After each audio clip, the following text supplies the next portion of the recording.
నమస్తే. నా పేరు doctor Ranganath, neuro surgeon, sunshine hospital, Gachibowli. ఈరోజు ఊబకాయం, ఆంగ్లంలో ఒబేసిటీ అంటారు. దాని వలన ఇబ్బందులు, ప్రాణాపాయం ఎందుకు వస్తాయి, ఈ విషయాల మీద మాట్లాడుకుందాం. ఈ ఊబకాయం అన్నది క్రమేణా భారతదేశంలో పెరుగుతూ ఉందండి. ఒక 10 సంవత్సరాల క్రితం చూసుకుంటే భారతదేశంలో ఊబకాయంతో ఇబ్బంది పడేవాళ్ళు ఇప్పుడు 2 రెట్లు పెరిగారంటే నమ్ముతారా? దీనికి జీవన ప్రమాణాలు పెరగచ్చు, ఆర్థిక తాలూకా స్తోమత పెరగచ్చు, భోజన అలవాట్లు మారాయి, నిద్ర తగ్గిపోయింది. ఇన్ని కారణాల వల్ల ఈ ఊబకాయం అనేది భారతదేశంలో, ఒకప్పుడు అమెరికాలోనూ ఇంగ్లాండ్లోనూ ఉంటారనుకునేది ఇప్పుడు మన దేశంలో కూడా ప్రవేశించింది. ఇది మంచి పరిణామం అయితే కానే కాదు. ఈ ఊబకాయం లేకపోతే ఒబేసిటీ అనేది ఎలా నిర్దేశిస్తామంటే, ఒక మాట ఉంది, BMI అంటే బాడీ మాస్ ఇండెక్స్ అని. అంటే ఏమిటి? ఆ వ్యక్తి తాలూకా ఎత్తు, బరువు, దీని తాలూకా నిష్పత్తి. ఇది నార్మల్గా 30 కంటే తక్కువ ఉండాలి. ఇది కానీ 30 నుంచి 39 వరకు ఉండేటట్టయితే దానిని గ్రేడ్ 2 ఒబేసిటీ అంటారు. 40 కంటే ఎక్కువ ఉందనుకోండి, గ్రేడ్ 3 ఒబేసిటీ అంటారు. ఇది చాలా ప్రాణాంతకం. దీనిని ఇంగ్లీష్లో ఇంకొక మాట ఉంది, మార్బిడ్ ఒబేసిటీ అని. అంటే ఒబేసిటీ అన్నది పెరుగుతూ ఉన్నంత వరకు దానివలన వచ్చిన ఇబ్బందులు చాలా ఉన్నాయి. మన తెలంగాణ రాష్ట్రమే తీసుకుందాం. 48% మంది స్త్రీలు, 37% మంది పురుషుల్లో ఊబకాయం అంటే ఏంటి? BMI అన్నది ఏదైతే నేను చెప్పానో 30 కంటే పెరిగి ఉందని నమ్ముతారా? అదే కాకుండా రోజు రోజుకి ఈ సంఖ్య ఇంకా పెరుగుతూ ఉంది. ఒకప్పుడు ఈ ఊబకాయం ఆంధ్ర రాష్ట్రంలో తక్కువ ఉండేది, ఇప్పుడు అక్కడ కూడా ఈ ప్రవేశించింది. ఎందుకు అంటే దీనికి కారణాలు ఉన్నాయండి. భోజన అలవాట్లు మారిపోయినాయి. ఇప్పుడు జంక్ ఫుడ్ అని ఒక మాట ఉంది, అందరికీ తెలుసు అది మంచిది కాదు అనేది. ఒక్కోసారి ప్రాణాంతం కూడా అవుతుంది. తినేదానికి రుచిగా ఉంటుంది, దానిలో బాగా లవణం, సాల్టు, లేకపోతే కొవ్వు పదార్థాలు, ఫ్యాట్స్, మూడోది ఏమిటంటే షుగర్తో కూడినటువంటి బాగా దట్టించి ఉండేటువంటి పదార్థాలు ఇవి. అలాగే పేస్ట్రీలు, కేక్స్, ప్రాసెస్డ్ మీట్స్ అంటాం. ఇప్పుడు బాగా నాన్ వెజిటేరియన్ తీసుకోవడం కానీ, కేక్స్ తీసుకోవడం కానీ ఏది కూడా తప్పు కాదు. అది తీసుకునే దానిలో మితం అన్నది చాలా ముఖ్యం. ఎందుకంటే తెలుగులో ఒక మాట ఉంది, అతి సర్వత్రా హేతువు అని. ఇలాగ మరి లిమిట్ లేకుండా తీసుకుంటూ ఉంటే సరే, శరీరానికి వ్యాయామం తగ్గిపోయింది. అసలు ICMR వాళ్ళు కానీ భారత ప్రభుత్వం నిర్దేశించినటువంటి నిర్దేశకాలు ఏమిటంటే, ప్రతిరోజు కనీసం 20 నిమిషాల నుంచి అరగంట సేపు శరీరానికి వ్యాయామం, సింపుల్ వాకింగ్ చేయాలి. మరి అదే టైం లేదే జనానికి. అలాంటప్పుడు ఇంకొక మాట కూడా ఏం చెప్పారంటే, కనీసం వారంలో 2 రోజులు, ఏది శని ఆదివారాలు ఎక్కువ మందికి సెలవులు కూడా, ఆ రోజునన్నా మీరు వ్యాయామం చేయండి అని చెప్తున్నారు.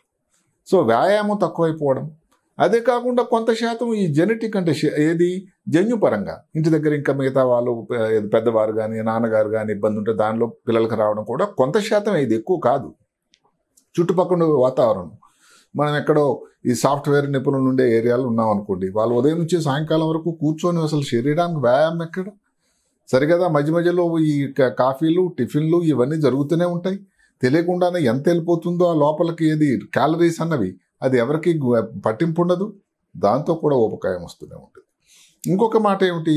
ఇప్పుడు కొన్ని మందులు, ఉదాహరణకి ఇప్పుడు ఈ టైంలో, ఈ కోవిడ్ టైంలో ఈ స్టెరాయిడ్స్ అన్న మందు వాడడం వల్ల కూడా కొంతమందికి ఈ ఊబకాయం రావడం సహజం. అయితే ఇంత శాతం వస్తుందా లేదా అన్నది మనం ఆలోచించాల్సిన విషయం. రెండవది ఏమిటి? స్త్రీలలో ఈ నెలసరి అంటే ఋతుక్రమం అన్నది ఏదో కారణం వల్ల సరిగ్గా లేదనుకోండి, దానికోసం కొన్ని మందులు వాడుతూ ఉంటారు. అవన్నీ కూడా ఈస్ట్రోజన్, ప్రోజెస్టెరాన్ ప్రిపరేషన్స్ కూడా ఒక రకమైన స్టెరాయిడ్స్. దానివల్ల కూడా ఊబకాయం రావచ్చు. సరే హైపోథైరాయిడ్, థైరాయిడ్ గ్రంథి పని లోపం ఉండడం వల్ల కూడా ఉన్నది. ఆఖరిగా ఏమిటంటే, ఈ మధ్యకాలంలో ఈ వ్యాయామం తక్కువ అవడం కానీ, ఇంకేదైనా కారణం వల్ల కానీ, భోజనం వల్ల కానీ, యంగ్ లేడీస్లో PCOD అని ఒక మాట వచ్చింది. అంటే అక్కడ ఏదైతే ఓవరీస్ అన్ని శరీరంలో ఉంటాయో దాంట్లోపల కొన్ని సిస్టులు వస్తున్నాయని. ఈ కారణాలు అన్నిటి వల్ల కూడా ఈ ఊబకాయం రావడం అనేది సహజం. ఇందాకే చెప్పాను, ఇది రోజు రోజుకు పెరుగుతూ ఉంది, ప్రతి సంవత్సరానికి పెరుగుతూ ఉంది. దీనివల్ల ఇబ్బందులు ఏమిటి?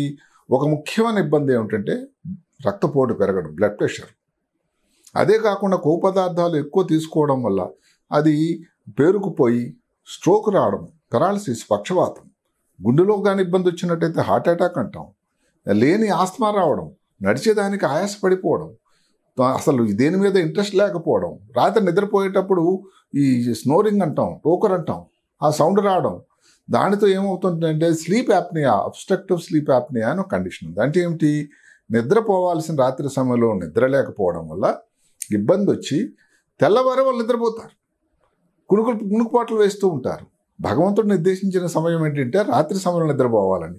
రాత్రి నిద్రపోకుండా పగలు నిద్రపోతే వాళ్ళ పనితనంలో తాలూకు ఇబ్బంది వస్తుంది, యాక్టివ్గా ఉండలేరు. ఇలాంటి ఇబ్బందులన్నీ కూడా ఈ స్లీప్ యాప్నే ఉన్న వాళ్ళు వస్తుంది.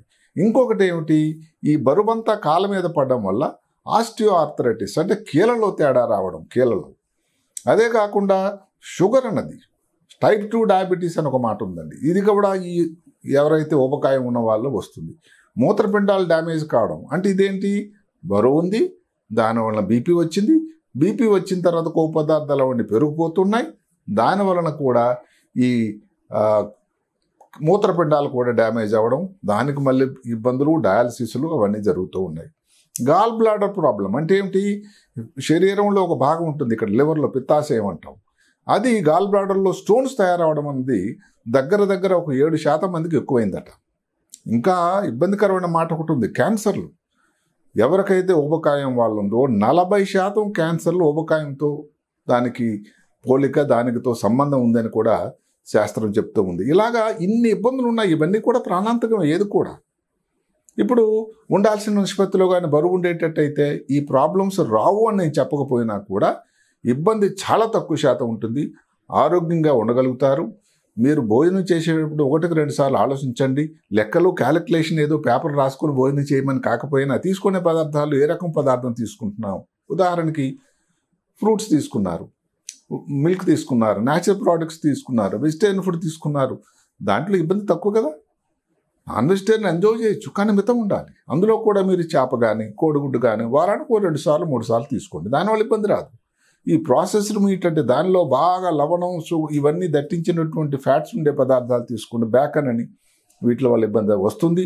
అందులో చిన్న వయసులో మొదలుపెట్టిన వారు ఏంటంటే వయసు పెరుగుతున్న కొలది అవంతా కొవ్వు పెరిగిపోయి వ్యాయామం లేకపోవడం వల్ల ప్రాణాంతకం అయ్యేటువంటి పరిస్థితి ఉంది. దీని నుంచి బయటపడాలంటే మందులు, నిజానికి ఏ వచ్చిన మందులు వచ్చా కానీ మందులు లేవండి, ఉన్నదల్లా ఆపరేషనే. మళ్ళీ ఆపరేషన్ అంటే అందరూ రెడీ కారు. ఈ మధ్యకాలంలో ఈ బ్యారియాట్రిక్ సర్జరీ ఒకటి ప్రశస్తంలోకి వస్తూ ఉంది, దానివల్ల బరువు కొంతమంది తగ్గుతూ ఉన్నారు. ఇంకా లైపోసక్షన్ కొన్ని పద్ధతులు కూడా ఉన్నాయి. ఏదేమైతేనేమి ఊబకాయం అన్నది ఒక్క జన్యుపరంగా వచ్చేది మన చేతుల్లో లేదు, మిగతావన్నీ కూడా చాలా వరకు మన చేతుల్లో ఉన్నాయి.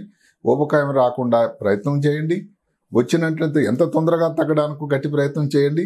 ఇంకా తప్పనిసరి అన్నట్టయితే ఏదో ఒక సర్జరీ చేసుకొని ఆరోగ్యంగా ఉండండి. ఎందుకంటే మీరు ఎంత బరువుగానే ఉంటే శరీరంలో ప్రతి అవయవం, ఉదాహరణకి ఒక మాట చెప్తాను, 50 కిలోల బరువు ఒక వ్యక్తి ఉన్నారు, ఒక వ్యక్తి 100 కిలోలు ఉన్నారు.